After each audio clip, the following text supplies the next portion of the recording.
Halo bosku, selamat datang di channel Alur Cerita Donghua. Semoga kita semua dalam keadaan sehat walafiat dan berlimpah rezeki. Sebelumnya, Mimin ingin mengingatkan bahwa konten ini full spoiler.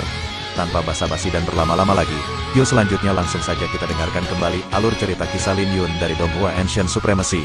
Oh ya, jangan lupa subscribe dan nyalakan loncengnya, agar tidak ketinggalan notifikasi video terbarunya. Bab 811 Pedang Yang Mulia. 3 hari terlalu singkat bagi para kultivator untuk menyendiri. Yang bisa dilakukan Lin Yun hanyalah mencerna hasil dari pertarungannya dengan Nangong Wanyu. Bagi Lin Yun, ini sudah lebih dari cukup karena wawasannya sudah bertambah banyak dari pertarungannya. Bagaimanapun juga, niat pedang es Nangong Wanyu meninggalkan kesan yang mendalam pada dirinya. Jika dia bisa memahami niat bela diri, tidak ada keraguan bahwa niat pedang spiritualnya akan jauh lebih kuat. Atribut sutra pedang Ziyuan adalah es dan atribut 9 transformasi naga biru adalah petir. Artinya, dia memiliki pencapaian yang tinggi dalam atribut es dan petir. Namun, tidak realistis untuk mencoba memahami kedua atribut tersebut ke tingkat maksud bela diri dalam waktu yang singkat. Ditambah lagi, ada juga masalah penggabungan kedua niat tersebut. Mungkin aku bisa menyesuaikan jalan pikiranku. Lin Yun teringat pada eksekusi Nangong Wanyu dari niat pedang es dan mencoba memeriksanya. Aura niat pedang Nangong Wanyu telah mencapai tingkat alam jiwa surgawi. Akibatnya, banyak ahli alam jiwa surgawi yang baru benar-benar ditekan oleh auranya. Jurang antara alam jiwa surgawi setengah langkah dan alam jiwa surgawi sangat besar, jadi pencapaian Nangong Wanyu cukup mengesankan. Kemudian lagi, ada perbedaan antara para ahli alam jiwa surgawi. Yang terlemah adalah kultivator pengembara dan bahkan ahli alam jiwa surgawi dari Kekaisaran Qin besar. Mereka tidak memiliki teknik kultivasi yang setara dengan pasukan tuan dan mereka tidak dapat memurnikan banyak harta. Singkatnya, mereka memiliki dasar yang buruk. Fondasi yang lemah sama dengan memiliki rumah yang terbuat dari kayu, sementara fondasi yang kuat sama dengan memiliki rumah yang terbuat dari logam. Tidak mungkin rumah-rumah itu bisa dibandingkan satu sama lain. Namun, niat pedang es Nangong Wanyu bahkan bisa menekan para ahli alam jiwa surgawi dari pasukan tuan. Sementara Lin Yun memikirkan hal ini, dia tiba-tiba menyadari sesuatu. Sangat mungkin bahwa ketiga raja itu sudah mencapai alam jiwa surgawi. Itu adalah hal yang mustahil bagi orang normal, tapi mereka adalah 3 raja. Jika mereka semua berada di alam jiwa surgawi, mereka akan memiliki keuntungan besar. Lin Yun memegangi dagunya sementara ekspresinya menjadi serius. Paling-paling, niat pedang es Nangong Wanyu adalah titik referensi untuk sebuah solusi. Pada akhirnya, dia harus menempa jalannya sendiri. Memejamkan mata, Lin Yun mulai mengingat kembali semua teknik bela diri yang telah dia latih selama ini. Sampai saat ini, dia memiliki jurus-jurus rahasia, teknik tinju, teknik pedang, dan teknik pemurnian tubuh. Jalan apa yang harus saya pilih? Naga biru. Lin Yun tiba-tiba membuka matanya saat dia akhirnya menyadari jalannya. Dia memiliki aura pedang naga biru. Dia tidak punya cukup waktu untuk membentuk niat pedang es atau niat pedang guntur, tapi itu berbeda dalam hal aura pedang naga biru. Di pegunungan Sky Mount, dia telah mengalami aura pedang naga biru beberapa kali saat melawan 7 orang jenius. Namun, pencapaiannya dangkal dan dia tidak memahaminya lebih jauh setelah niat pedang Xiantiannya berevolusi menjadi niat pedang spiritual. Jika dia mempelajarinya sekarang, dia akan berkembang dengan lancar.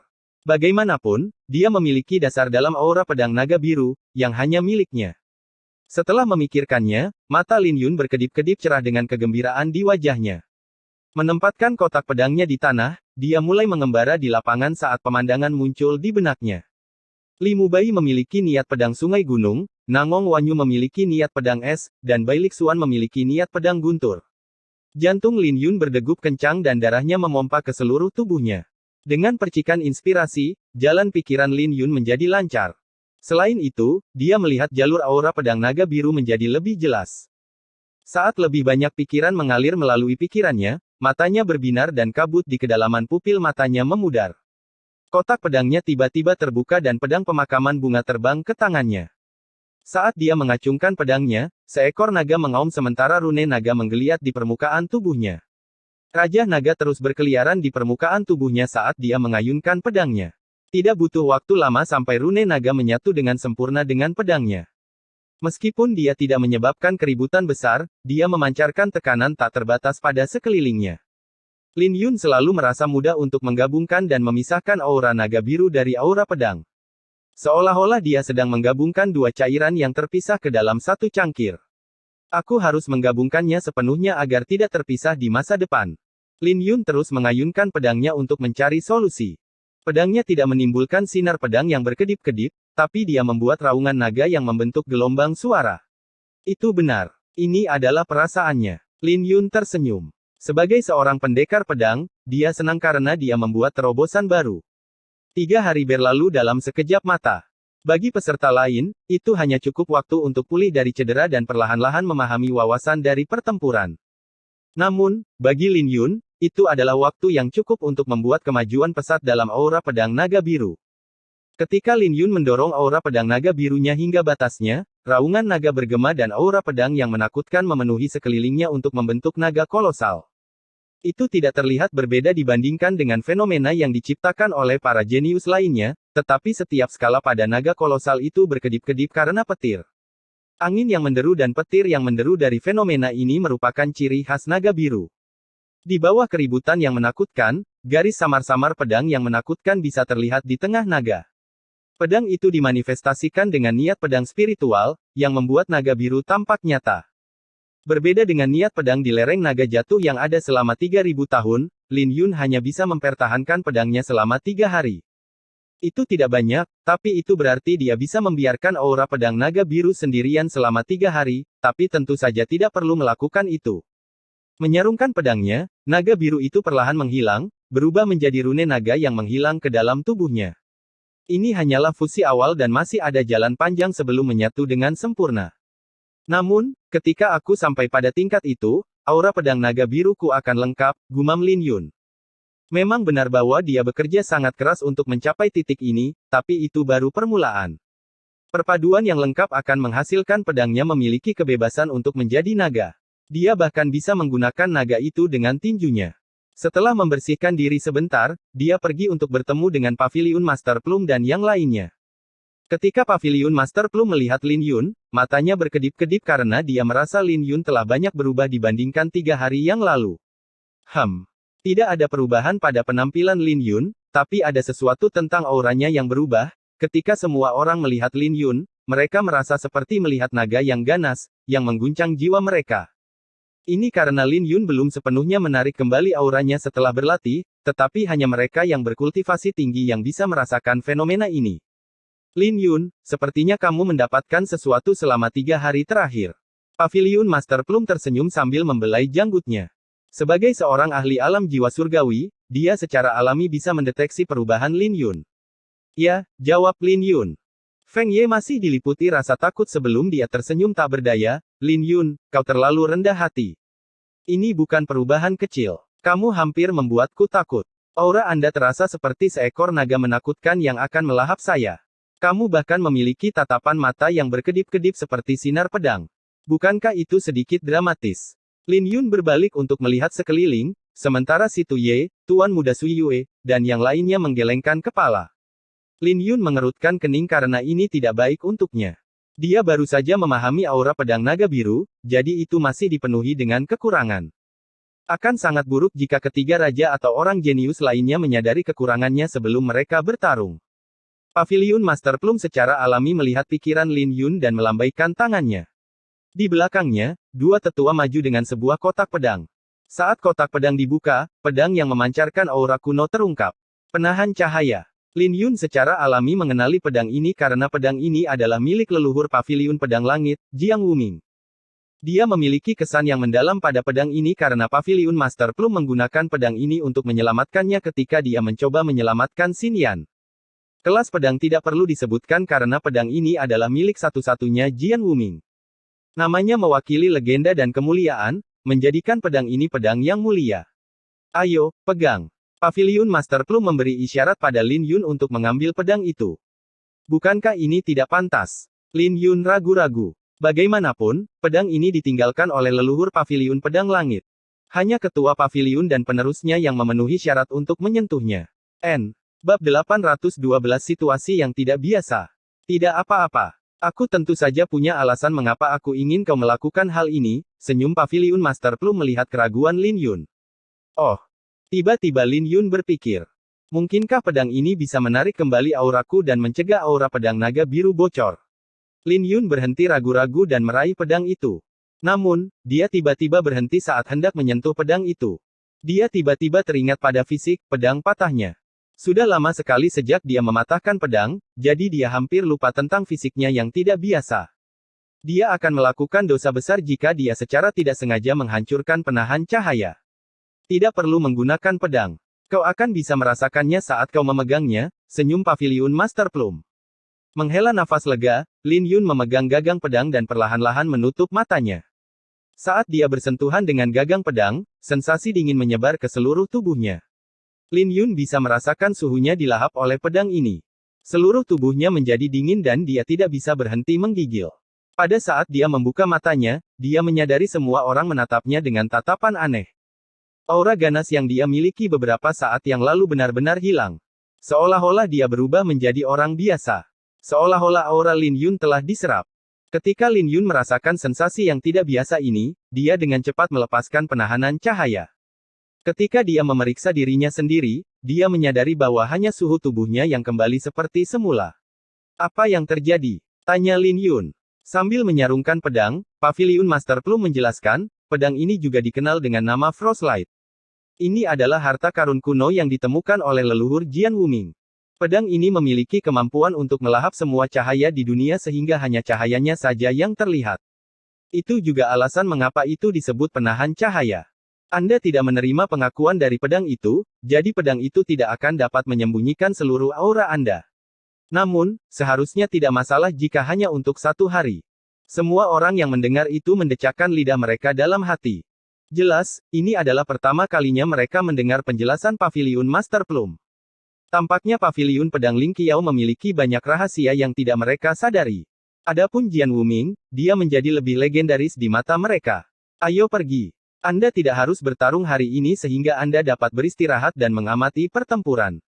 Pertarungan untuk 10 besar akan sangat brutal dan mereka semua adalah inspirasi bagi Anda untuk menyempurnakan seni rahasia Anda. Paviliun Master Plum tidak tahu apa yang dipahami Lin Yun, jadi dia hanya bisa menyebutnya sebagai seni rahasia. Ini juga yang ada dalam pikiran Lin Yun. Bagaimanapun, ini adalah kesempatan emas untuk mendapatkan wawasan. Hehe, menjadi unggulan itu bagus. Kamu bisa menyaksikan orang lain bertarung sambil mendapatkan wawasan dari pertarungan tersebut. Selain itu, Anda juga bisa melihat kekurangan lawan. Perjamuan ini benar-benar menarik, celetuk Feng Ye. Semua orang ingin menjadi unggulan. Jika tidak, pertarungan dari kelompok keempat tidak akan begitu sengit. Ditambah lagi, Lin Tao tidak akan mencoba mempermalukan Lin Yun di depan semua orang. Saat ini, Lin Yun diuntungkan dengan menjadi unggulan karena dia tidak perlu bertarung. Jadi, rombongan Kekaisaran Qin yang besar cukup santai saat mereka menuju ke Danau Sembilan Naga. Ketika mereka tiba di Danau Sembilan Naga, mereka menemukan bahwa seluruh tempat itu penuh sesak. Begitu penonton melihat Lin Yun, mereka mulai bersorak. Pada titik ini, ketenaran Lin Yun telah melampaui 3 raja. Bukan karena mereka mengira Lin Yun lebih kuat, tapi penampilan seperti itu belum pernah terjadi sebelumnya. Selama perjamuan, banyak orang menggali masa lalu Lin Yun untuk mengetahui siapa dia. Lin Yun memulai sebagai budak pedang, memenangkan kompetisi 5 Adam di kota Yuzu, dan menghadapi seorang ahli alam jiwa surgawi di Laut Kusuo. Namun, pencapaiannya yang paling menarik adalah membantai 7 orang jenius dari kota Tianling. Semua orang yang mengunjungi Leizu tahu bahwa Leizu tidak ramah terhadap orang luar. Meskipun demikian, Lin Yun merajalela, yang tidak pernah terlihat sebelumnya. Prestasi ini menimbulkan sorak-sorai yang terus berlanjut bahkan setelah Lin Yun duduk di kursinya. Tentu saja ada yang iri pada Lin Yun, seperti Yan Longzi, yang wajahnya gelap di tengah sorak-sorai. Yan Longzi mencibir pada Lin Yun di dalam hatinya. Dia ingin Lin Yun naik lebih tinggi lagi agar kejatuhan Lin Yun menjadi lebih parah. Yan Longzi bertekad untuk menginjak-injak Lin Yun dengan cara yang paling memalukan. Yang terpenting, dia ingin melakukan ini di depan Yue Weiwei. Ketika keributan mereda, juri mendarat di atas panggung untuk mengumumkan peristiwa hari itu. Pada saat ini, banyak orang yang terfokus pada panggung. Meskipun 4 peserta unggulan tidak bertarung, pertarungan untuk 10 besar masih akan tetap menarik. Lagi pula, ada 16 orang yang bersaing untuk memperebutkan 6 posisi. Tidak masalah jika seseorang adalah underdog, salah satu dari 7 elit, atau ahli dari perjamuan sebelumnya seperti Wu Xiaotian, semua orang memiliki kesempatan. Singkatnya, para petarung yang tersisa tidaklah lemah.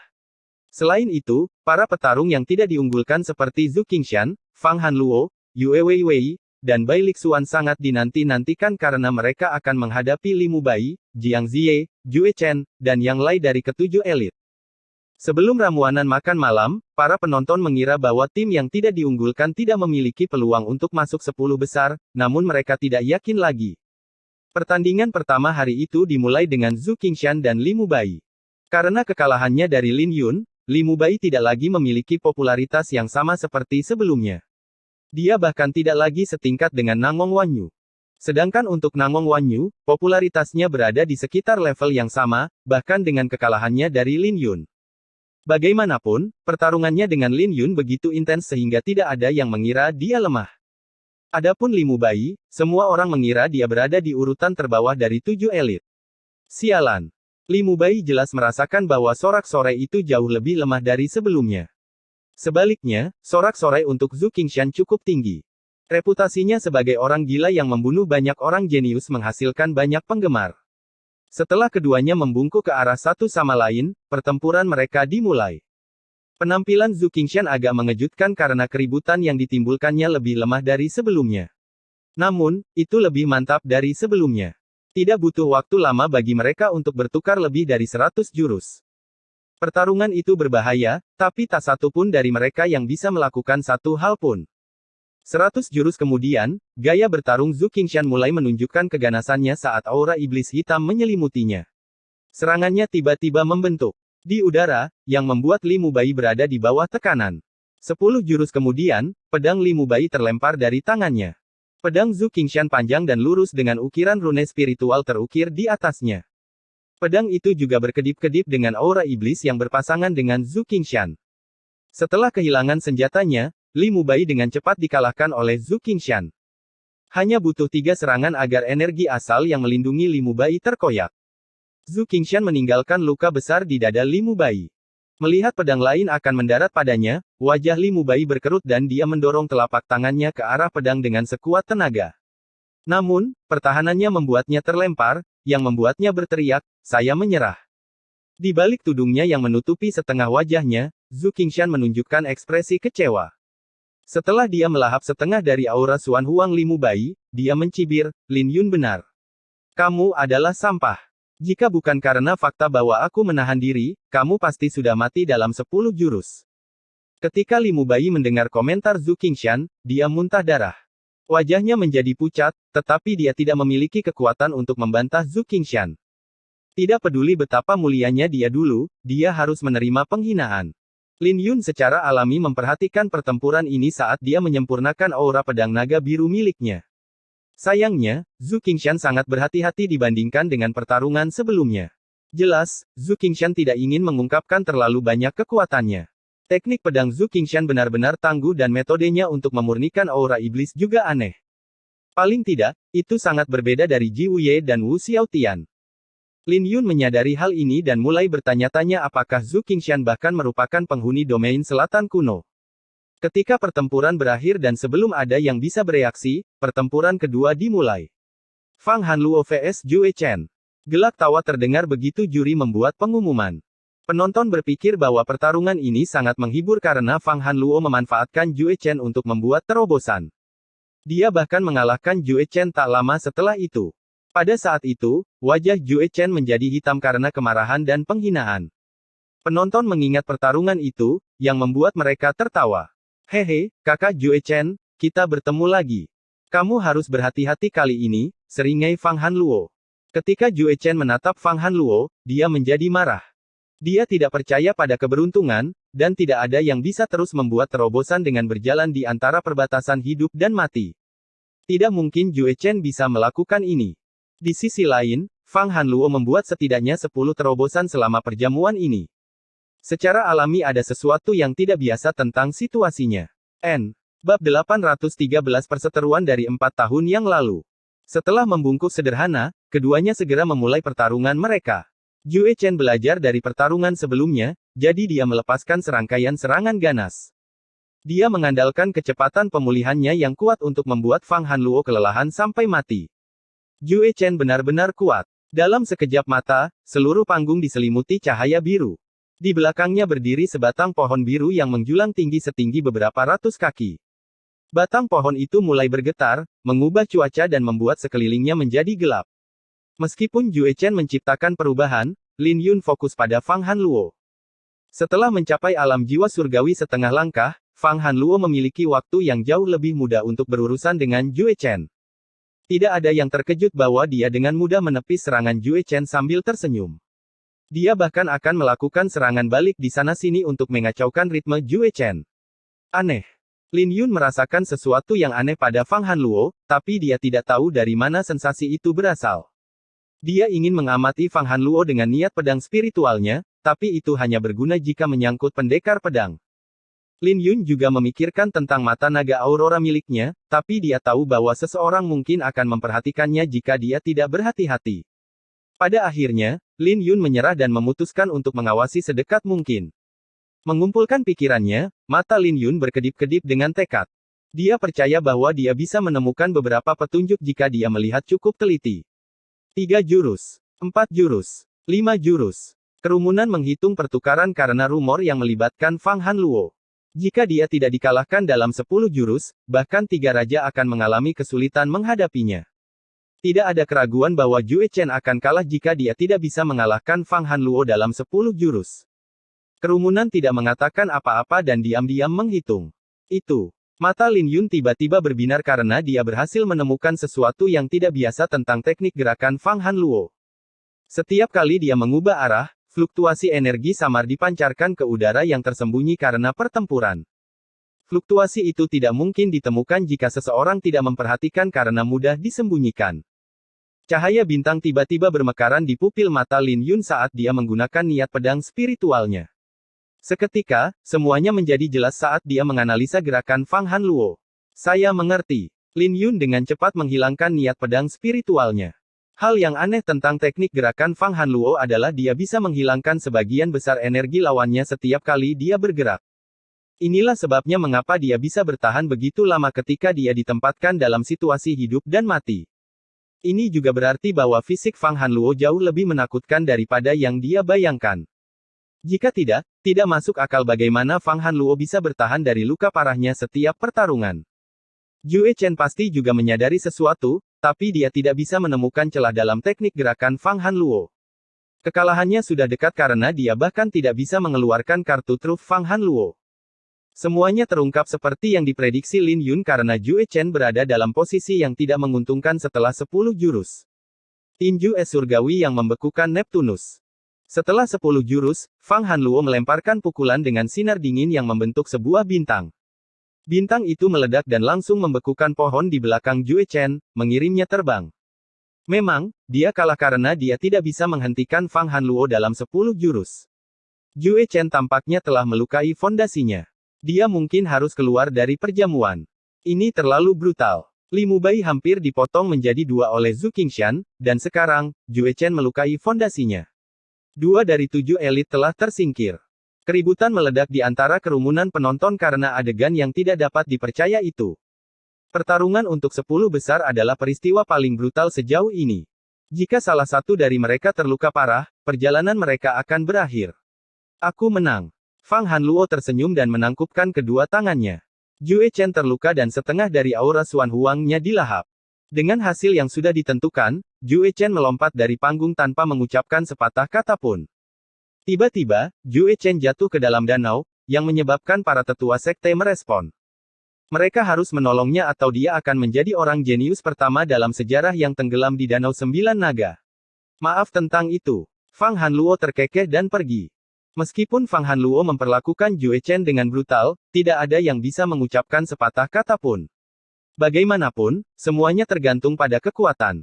Begitu Fang Hanluo pergi, suasana tegang menghilang. Betapa brutalnya. Feng Ye menghela nafas saat dia melihat Jue Chen dipancing keluar dari danau. Setelah itu, dia melirik Lin Yun. Pada saat ini, Lin Yun juga menghela nafas melihat pemandangan ini, tapi hatinya seperti pedang jos. Dia tidak akan menyerah meskipun jalannya brutal. Saat pertempuran berlanjut, semua orang menghela nafas dengan kasihan karena kejayaan 7 elit akan segera berakhir. Nangong Wanyu dan Jiang Ziye memperoleh kemenangan, membuktikan bahwa kerumunan orang itu salah. Jiang Ziye bahkan menggunakan Clutrigram Art-nya pada tingkat tinggi untuk mewujudkan gunung yang menjulang tinggi yang membentang sejauh 10.000 mil. Hari itu berlanjut dengan pertempuran demi pertempuran. Meskipun masih banyak pertarungan yang tersisa, kerumunan orang memiliki gambaran samar-samar tentang siapa yang berada di 10 besar. Mereka yang memiliki peluang tertinggi adalah Jiang Ziye, Wu Xiaotian, Nangong Wanyu, Yang Lai, Gao Yu, Fang Hanluo, Bai Lixuan, Zhu Qingshan, dan Yue Weiwei. Jika tidak ada kejutan, 6 dari mereka akan masuk 10 besar. Dari kelompok ini, 4 di antaranya merupakan bagian dari 7 elit sementara Wu Xiaotian juga berpartisipasi dalam perjamuan sebelumnya. 4 orang lainnya adalah underdog yang baru pertama kali berpartisipasi. Satu-satunya orang lain yang bisa masuk ke dalam daftar ini adalah King Ruoyou. Meskipun dia dikalahkan oleh Yue Weiwei, dia tidak menyerah. Namun, dia mengenakan cadar untuk menutupi wajahnya sejak menari. Satu-satunya hal yang berani ia ungkapkan adalah mata dan dahinya. Wu Xiaotian vs Jiang Ziye. Juri mengumumkan pertarungan berikutnya, yang menyebabkan kegemparan besar. Bagaimanapun, semua orang telah mendengar tentang dendam antara Wu Xiaotian dan Jiang Ziye. Mereka semua tahu bahwa Wu Xiaotian menjadi gila setelah dia kalah dari Jiang Ziye. Kakak senior, hati-hati. Ji Wuye berkata ketika dia melihat Wu Xiaotian yang bersemangat. Aku bukan lagi orang yang sama seperti 4 tahun lalu. Dialah yang harus berhati-hati, senyum Wu Xiaotian sebelum dia melayang ke langit dan mendarat di atas panggung. Ketika dia mendarat di atas panggung, kekuatan turunnya menyebabkan gelombang besar terbentuk di Danau Sembilan Naga. Saya telah menantikan pertempuran ini. Saya akan membalas penghinaan yang Anda berikan kepada saya 4 tahun lalu, kata Wu Xiaotian dengan kegembiraan di matanya. Saya sudah melupakan pertarungan itu. Ditambah lagi, kau tidak layak untuk dipermalukan, jawab Jiang Ziye dengan tenang. Kau pikir aku peduli? Mata Wu Xiaotian berkilat dengan keganasan. Dia telah mengantisipasi pertempuran ini untuk waktu yang lama dan dia ingin membersihkan dirinya dari penghinaan dengan mengalahkan Jiang Ziye. Dengan raungan, aura merah meledak dari Wu Xiaotian saat dia muncul di depan Jiang Ziye dalam sekejap mata. Saat dia mendorong telapak tangannya keluar, awan merah tak terbatas muncul. Ini adalah salah satu serangan terkuat Wu Xiaotian, tebasan awan darah. Hancurkan. Jiang Ziye dengan lembut mengarahkan jarinya ke depan tanpa ada perubahan di wajahnya. Dengan ledakan besar, Jiang Ziye dan Wu Xiaotian berpisah. Jalur bayangan darah. Sebelum Wu Xiaotian mendarat di tanah, aura merah melonjak seperti sungai sebelum menjelma menjadi ular piton. Teknik gerakan yang dia gunakan sangat brilian karena aura merahnya dapat mengganggu indera lawannya. Dalam sekejap mata, dia telah bertukar lebih dari 7 tinju dengan Jiang Ziye. Menyebar. Melihat bahwa Wu Xiaotian tidak akan melepaskannya, Jiang Ziye menstabilkan energi asal yang kacau di tubuhnya. Ketika dia memaksa aura iblis keluar dari tubuhnya, auranya mulai menyebar seperti awan. Meskipun dia berdiri diam, dia tampak seperti tidak. Kumpulkan. Sementara Wu Xiaotian tertegun sejenak, Jiang Ziye mendorong telapak tangannya saat gunung yang menjulang tinggi muncul di belakangnya. Setiap lambaian telapak tangannya menciptakan gunung yang membentuk pegunungan. Seni awan trigram. Seni Clutrigram benar-benar dalam dan tak terduga. Wu Xiaotian tak bisa mengeluarkan seni iblisnya sekarang. Wajah Wu Xiaotian berubah karena Jiang Ziye telah menjadi jauh lebih kuat selama 4 tahun. Dia bahkan menyelesaikan tahap ke-13 dari seni Clutrigram. Lihat bagaimana aku menghancurkan Clutrigram Art-mu. Mata Wu Xiaotian berkilat. Dia juga tidak menyia-nyiakan 4 tahun terakhir dan dia memiliki solusi untuk seni Clutrigram Jiang Ziye. Apakah dia masih memiliki kartu truf? Melihat aura merah pada Wu Xiaotian, mata semua orang dipenuhi dengan antisipasi. Bab 814 dikhianati. Tinju naga iblis darah merah. Cahaya merah meledak dari Wu Xiaotian yang menjelma menjadi beberapa naga mengaum raksasa. Saat naga-naga itu berkedip-kedip dengan petir, seluruh panggung diselimuti cahaya merah yang dibentuk oleh aura iblis Wu Xiaotian. Meskipun tinjunya memanifestasikan beberapa naga, Wu Xiaotian jelas belum mencapai level tertinggi dari tekniknya. Mengandalkan aura iblis yang dipancarkan oleh para naga, Wu Xiaotian melayang ke langit dan menyerbu ke arah Jiang Ziye. Hanya dalam waktu beberapa tarikan napas, mereka bertukar lebih dari selusin gerakan dan memenuhi sekelilingnya dengan cahaya merah dan awan. Pemusnahan darah. Raung Wu Xiaotian. Tinjunya memancarkan cahaya merah menyilaukan yang menembus awan seperti matahari. Dalam sepersekian detik, awan diwarnai merah oleh aura iblis. Di bawah serangan ganas Wu Xiaotian, aura Jiang Ziye jelas melemah. Hehe. Wu Xiaotian menyeringai, ini sangat memuaskan. Ini, lakukan serangan lagi. Saat petir bergemuruh di awan, cahaya merah menerangi wajah jahat Wu Xiaotian. Lin Yin sudah familiar dengan serangan ini sejak dia melihatnya di air pasang. Saat itu sangat mengejutkan, tapi jelas jauh lebih kuat sekarang. Ketika 9 naga bergerak, tubuh besar mereka berkedip-kedip seperti kilat. Mereka berkumpul bersama untuk menciptakan tangan iblis raksasa di samping Wu Xiaotian. 9 naga penghancur surgawi. Wu Xiaotian meraung setelah auranya naik ke puncaknya. Dia mengepalkan tinjunya, yang dicerminkan oleh tangan iblis raksasa itu, dan menyerbu ke arah Jiang Ziye. Saat dia melesat melintasi panggung, aura merahnya melambai-lambai seperti tentakel. Merasakan serangan ganas itu, kerumunan orang terkejut. Serangan Wu Xiaotian telah mewarnai separuh langit menjadi merah dan menyebabkan danau menguap. Merasakan tekanan yang sangat besar, Jiang Ziye mengetuk kakinya di tanah dan mundur. Para jenius yang menonton bisa mengetahui sesuatu yang tidak biasa sedang terjadi. Setiap kali Jiang Ziye bergerak, awan di atasnya berjatuhan dari langit dan suara gemuruh yang ditekan terdengar. Ketika orang-orang melihat ke awan, mereka diliputi oleh rasa takut karena alasan yang aneh. Jiang Ziye memelihara auranya saat dia mundur, menunggu kesempatan untuk mengakhiri pertempuran. Lin Yun menyadari hal ini dan menjadi penasaran untuk mengetahui apa yang ada di balik awan. Jari yang memenjarakan surgawi. Ketika Jiang Ziye terpojok, dia berhenti mundur dan melayang ke langit. Awan membubarkan dan jari kuno raksasa turun dari langit dengan tekanan yang mencekik. Ketika jari itu turun, 9 naga dari kepalan tangan Wu Xiaotian bersinar terang sebelum mereka menyebar. Hal ini membuat Wu Xiaotian memuntahkan seteguk darah sebelum dia jatuh dari langit dengan wajah pucat. Pada saat yang sama, ular piton merah yang berada di bawah kendalinya tiba-tiba melepaskan diri dari manipulasinya dan menggigitnya. Ini adalah serangan balik dari teknik iblisnya. Ketika kerumunan orang melihat ini, mereka merasakan hawa dingin menjalar di tulang belakang mereka, tetapi mereka tidak terkejut. Teknik kultivasi iblis mungkin ganas, tetapi mereka juga jauh lebih berbahaya jika seseorang kehilangan kendali atasnya. Teknik kultivasi iblis yang dipraktikkan Wu Xiaotian sangat kuat, jadi jika dia melakukan serangan balik secara langsung, tidak ada keraguan bahwa dia akan terbunuh. Tidak. Wu Xiaotian menyipitkan matanya dengan ketakutan di kedalaman matanya. Dia tahu lebih baik dari siapapun bahwa aura iblisnya berasal dari semua kultivator iblis yang dia bunuh di domain selatan kuno. Jika dia menerima serangan balik secara langsung, dia tidak hanya akan mati dengan kematian yang mengerikan, tetapi juga akan menjadi kematian yang sangat menyakitkan. Kakak senior, Ji Wuye berdiri dari kursinya dengan kecemasan tertulis di wajahnya.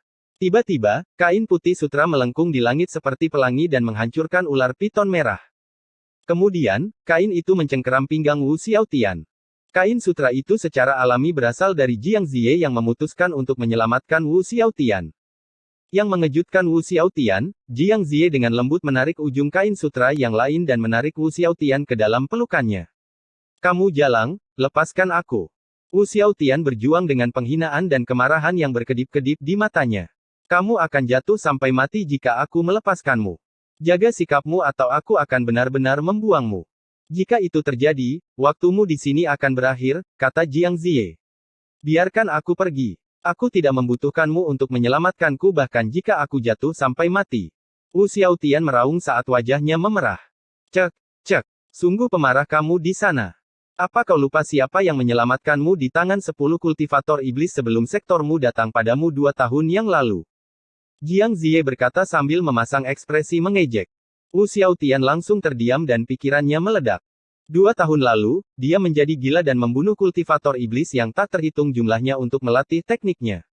Dalam proses melakukan ini, dia menyinggung banyak kekuatan. Pada satu titik, dia diserbu oleh para kultivator iblis dan jatuh pingsan. Sebelum dia benar-benar kehilangan kesadaran, dia melihat garis besar samar-samar seorang wanita pergi. Ketika dia sadar kembali, dia menemukan dirinya kembali ke sekte tersebut. Dia mencoba mencari penyelamatnya berkali-kali, tetapi dia tidak dapat menemukan wanita itu tidak peduli seberapa keras dia mencarinya. Jadi dia tercengang saat mendengar apa yang dikatakan Jiang Ziye. Kenapa itu dia? Tapi sebelum dia bisa memikirkannya lagi, Jiang Ziye melemparkan Wu Xiaotian ke atas panggung. Hasil dari pertempuran telah ditentukan. Para tetua sekte perang darah dengan cepat menangkap Wu Xiaotian untuk memeriksa luka-lukanya. Setelah mereka memastikan bahwa lukanya tidak serius, mereka menghela nafas lega. Untungnya, fondasinya tidak terpengaruh, jadi dia masih bisa bertarung jika dia beristirahat sebentar. Pertarungan berbahaya itu membuat semua orang tercengang. Mereka semua terkejut dengan gerakan finishing Jiang Ziye, tetapi mereka bahkan lebih terkejut melihatnya menyelamatkan Wu Xiaotian. Bagaimanapun, Wu Xiaotian dan sekte yang dia ikuti bukanlah sekte yang benar. Biasanya, tidak ada yang akan mengasihani Wu Xiaotian jika dia mati. Tapi entah kenapa Jiang Ziye menyelamatkannya dengan menangkapnya agar dia tidak jatuh ke dalam kematiannya. Momen aneh itu membuat imajinasi semua orang menjadi liar karena mereka bertanya-tanya apa maksud Jiang Ziye. Bajingan. Yan Longzi mengertakkan gigi saat melihat pemandangan ini. Jiang Ziye adalah seseorang yang telah dia perhatikan untuk sementara waktu dan dia bahkan mencoba merayunya beberapa kali. Meskipun dia gagal, dia telah menganggapnya sebagai wanitanya. Namun, tindakannya barusan membuatnya merasa dikhianati, terutama ketika begitu banyak orang yang tahu bahwa dia merayunya. Pada kenyataannya, Jiang Ziye bukanlah satu-satunya yang diincar Yan Longzi. Banyak wanita di peringkat awan naga telah direcoki olehnya, bahkan Yue Weiwei yang diperingatkan oleh ketua sekte-sekte iblis surgawi. Tak lama setelah pertempuran, juri melanjutkan pertandingan. Petarung berikutnya adalah Yang Lai dan Gao Yu dari 7 elit yang dengan cepat tersingkir. Mereka masing-masing dikalahkan oleh Yue Weiwei dan Bai Lixuan dan mengalami cedera berat. Jadi, perjalanan mereka dengan cepat berakhir. Anggota berikutnya dari 7 elit yang tersingkir adalah Nangong Wanyu. Tidak ada yang menyangka dia akan kalah melawan Zhu Qingshan, tetapi Zhu Qingshan membuktikan bahwa dia adalah orang yang kejam. Setelah bertukar lebih dari 100 jurus, Zhu Qingshan dengan kejam membiarkan dirinya ditikam 2 kali untuk mendaratkan pukulan fatal pada Nangong Wanyu. Serangan itu sangat buruk sehingga Nangong Wanyu pingsan dan tidak memiliki kekuatan untuk melanjutkan. Luka-luka pada Zhu Qingshan juga mengerikan karena seluruh tubuhnya berlumuran darah. Tudungnya telah robek, yang memperlihatkan setengah dari wajah dan matanya yang ganas. Mereka begitu ganas sehingga beberapa orang bahkan tidak berani menatapnya. Nangong Wanyu tidak lagi menjadi bagian dari turnamen, yang sangat mengejutkan semua orang. Kekuatan para jenius yang baru bangkit bukanlah lelucon. Pertempuran berlanjut dan King Ruoyou adalah orang berikutnya yang tersingkir. Dia dikalahkan oleh Bai Lixuan, Fang Hanluo, dan Wu Xiaotian. Dengan 3 kekalahan, tidak mungkin dia bisa pulih, belum lagi dia tidak ingin melawan Yue Weiwei lagi. Dengan itu, menjadi jelas siapa yang akan masuk 10 besar. Hanya Jiang Ziye, Wu Xiaotian, Fang Hanluo, Bai Lixuan, Zhu Qingshan, dan Yue Weiwei yang memiliki kekuatan untuk terus maju.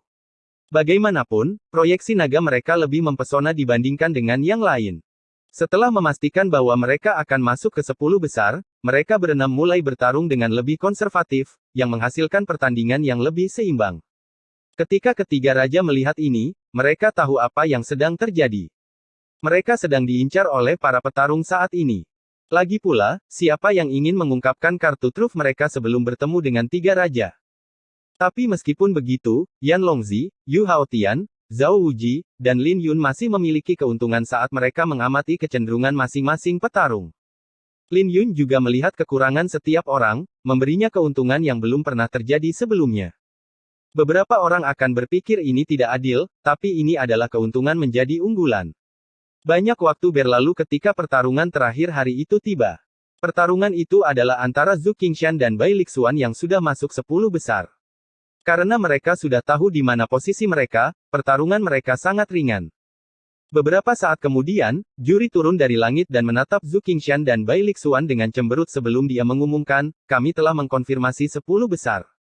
Selain 4 peserta unggulan, Jiang Ziye, Wu Xiaotian, Fang Hanluo, Bai Lixuan, Zhu Qingshan, dan Yue Weiwei berada di 10 besar. Dalam 2 hari, kami akan berkumpul kembali untuk memperebutkan peringkat 10 besar. Nada bicara juri ini selama kalimat terakhir memperjelas bahwa dia tidak puas dengan pertarungan, terutama karena banyak orang yang santai di tengah jalan. Lin Yun di sisi lain tidak peduli. Lagi pula, siapa yang cukup bodoh untuk mengungkapkan semua kartu truf mereka sebelum pertempuran terakhir? Bab 815 pertarungan pertama dari 10 besar. 2 hari berlalu dalam sekejap mata dan seluruh kota dipenuhi dengan kegembiraan. Mereka tidak sabar untuk melihat apakah ada yang bisa mengalahkan ketiga raja dan apakah Yu Haotian bisa tetap tak terkalahkan. Mereka juga bersemangat untuk melihat siapa yang terkuat di antara para jenius yang baru saja bangkit. Karena Jiang Ziye adalah yang terakhir dari 7 elit, kerumunan orang bertanya-tanya apakah dia bisa melindungi kehormatan mereka. Mereka juga ingin melihat seberapa jauh Wu Xiaotian bisa melangkah kali ini. 10 besar sangat kuat, terutama dengan semua kuda hitam yang menggulingkan 7 elit sebelumnya. Adapun Lin Yun, dia secara alami bersinar paling terang selama perjamuan saat dia mempertahankan rekor tak terkalahkannya. Dengan semua kegembiraan untuk 10 besar, Lin Yun ditempatkan di tempat yang aneh. Pertama, dia harus menghadapi 3 raja untuk melanjutkan legenda tak terkalahkannya. Kedua, dia harus menghadapi 6 orang lainnya untuk mempertahankan rekornya. Paling tidak, dia yakin bahwa Yan Longzi dan Yu Haotian dari 3 raja tidak akan membiarkannya pergi dengan mudah. Bagaimanapun juga, semua orang bisa merasakan dendam yang mendalam yang mereka miliki dengan Lin Yun.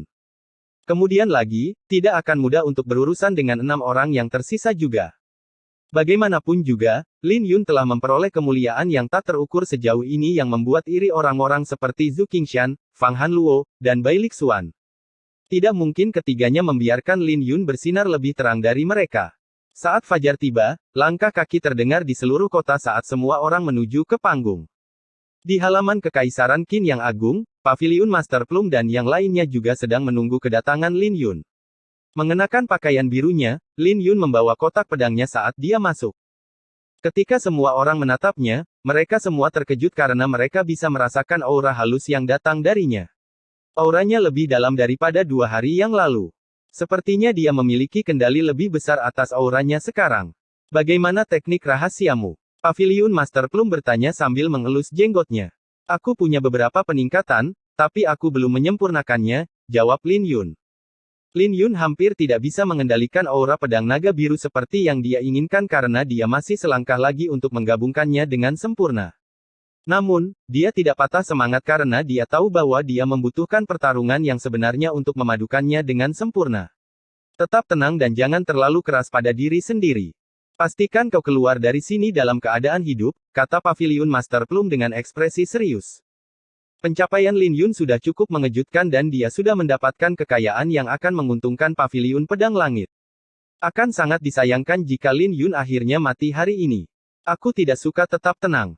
Aku hanya berusaha menjalani hidup tanpa penyesalan, tapi aku akan berusaha untuk tetap aman, jawab Lin Yun. Memang begitulah sikapnya selama ini. Namun, tujuannya sejak perjamuan dimulai adalah menjadi nomor 1. Untuk melakukan ini, dia tidak bisa tetap tenang. Dia akan mencoba yang terbaik dan dia tidak akan menyesal selama dia hidup dengan pedangnya. Mendengar kata-kata Lin Yun, Paviliun Master Plum tertegun sejenak karena dia tidak pernah menyangka hati dan keyakinan Lin Yun akan begitu kuat.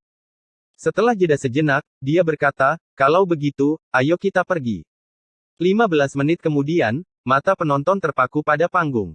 Mereka menunggu 10 besar untuk bertarung. Bagaimanapun, mereka adalah satu-satunya yang pantas mendapatkan kemenangan. Bahkan 100 besar pun tidak pantas berada di atas sana bersama mereka karena dunia adalah milik mereka yang kuat. Untuk bagian akhir dari perjamuan, panggung 9 naga berubah menjadi satu panggung besar. Selain itu, ke-10 juri dari Aliansi Suci berkumpul di sekitar panggung. Setelah ketua juri melihat semua orang hadir, dia membuat pengumuman pertama hari itu. Pertarungan pertama, Wu Xiaotian vs Fang Hanluo. Asal-usul Fang Hanluo adalah misteri besar di sepanjang perjamuan. Tidak ada yang bisa melihat teknik kultivasi atau teknik bela dirinya. Selain itu, tidak ada yang pernah mendengar tentang dia sebelum perjamuan. Hanya Zhu Qingshan yang bisa dibandingkan dengannya dalam hal misterius. Bahkan jika Lin Yun tetap merendah sebelum perjamuan, informasi tentang dia pada akhirnya akan terungkap. Namun entah bagaimana, tidak ada informasi tentang Fang Hanluo. Dia hanya membuat nama untuk dirinya sendiri melalui turnamen. Adapun Wu Xiaotian, dia masih merupakan lawan yang menakutkan meskipun dia kalah dari Jiang Ziye. Selain itu, dia tampaknya telah membuat peningkatan dalam tinju naga iblis darah merah setelah pertarungannya dengan Jiang Ziye. Kakak Wu, tolong beri saya beberapa nasihat, kata Fang Hanluo sambil mengungkapkan senyum khasnya. Aku tidak berani. Saya hanya ingin membuktikan bahwa Anda masih bisa dikalahkan setelah 10 jurus. Wu Xiaotian menyeringai saat matanya melonjak dengan aura membunuh. Dengan peningkatannya dalam tinju naga iblis darah merah, dia bertekad untuk memenangkan pertarungan ini. Hehe, aku tidak terlalu peduli dengan itu. Kakak Wu, cobalah pukulan ini.